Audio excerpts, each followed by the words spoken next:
Hi friends, இன்றைக்கி நம்ம ரேஷனில் கொடுக்குற பச்சரிசி புழுங்கல் அரிசி வச்சு எப்படி நம்ம புசு புசுன்னு நல்லா சாஃப்டாக ஆப்பம் செய்யலான்னு பார்க்க போகிறோம். அதுக்கு முன்னாடி சேனலை சப்ஸ்கிரைப் பண்ணி வச்சுக்கோங்க.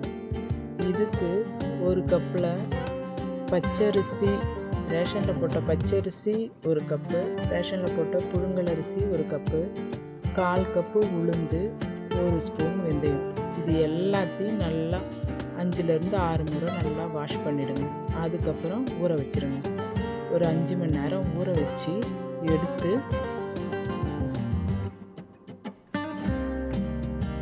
அதுக்கு முன்னாடி ஒரு அரை முடி தேங்காவை அரைச்சிருங்க.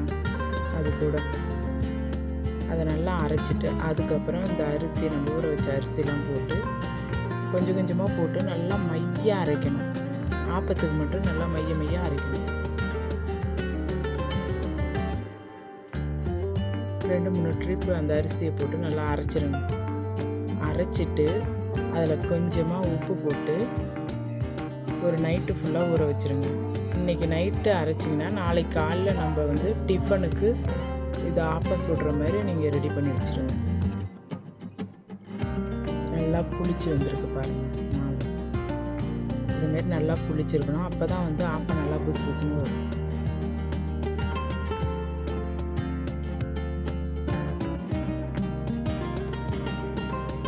இதில் கொஞ்சமாக சால்ட்டு போட்டுக்கோங்க.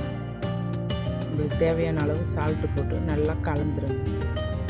மாவு ரொம்ப கட்டியாக இருந்துச்சுன்னா கொஞ்சோண்டு தண்ணி கலந்து நல்லா ஆப்பம் சுடுறது ஏற்ற மாதிரி மாவை கலக்கி வச்சுருங்க. அதுக்கப்புறம் நம்ம தேங்காய் பால் ரெடி பண்ண போகிறோம். இதுக்கு ஒரு ஃபுல் தேங்காய் எடுத்துருக்கேன், திருவி வச்சுக்கோங்க. அதில் 2 ஏலக்காய் போட்டு நல்லா அரைச்சிருங்க. அரைச்சிட்டு இது ஃபஸ்ட்டு பால், இதை வடிகட்டிட்டு அதுக்கப்புறம் மறுபடியும் அதையே போட்டு அரைங்க. அதை நல்லா சாறு நல்லா தேங்காய் பால் நல்லா வர்ற வரைக்கும் அதை ஒரு 2-3 ட்ரிப்பு அரைச்சிருங்க. நான் இப்போ 3 சிங்கிள் அரைச்சிருக்கேன். 3 சிங்கிள் அரைச்ச உடனே தேங்காய் பால் நல்லா கிடச்சிருச்சு. துப்பி அது தனியாக வந்துருச்சு. துப்பி எடுத்து போட்டு தேங்காய் பாலில் லைட்டாக கொஞ்சமாக உப்பு போட்டு கலந்து தனியாக வச்சுருங்க. அதுக்கப்புறம் ஆப்ப வானல்னு எடுத்து வச்சுருங்க. ஆப்ப வானல் வச்சு இது மாதிரி 2 கரண்டி மாவு ஊற்றி நல்லா சுற்றிட்டு அதை கொஞ்சமாக எண்ணெய் ஊற்றி மூடிடுங்க.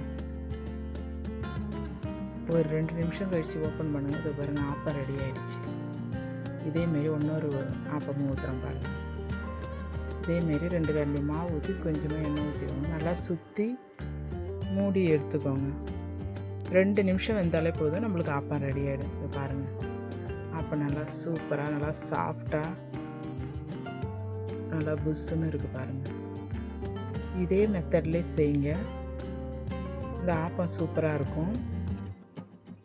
சாப்பிட்டு பார்த்துட்டு எப்படி இருக்குன்னு சொல்லுங்கள். கர்சர் கிரியேஷனை லைக் பண்ணுங்கள், ஷேர் பண்ணுங்கள், கமெண்ட் பண்ணுங்கள்.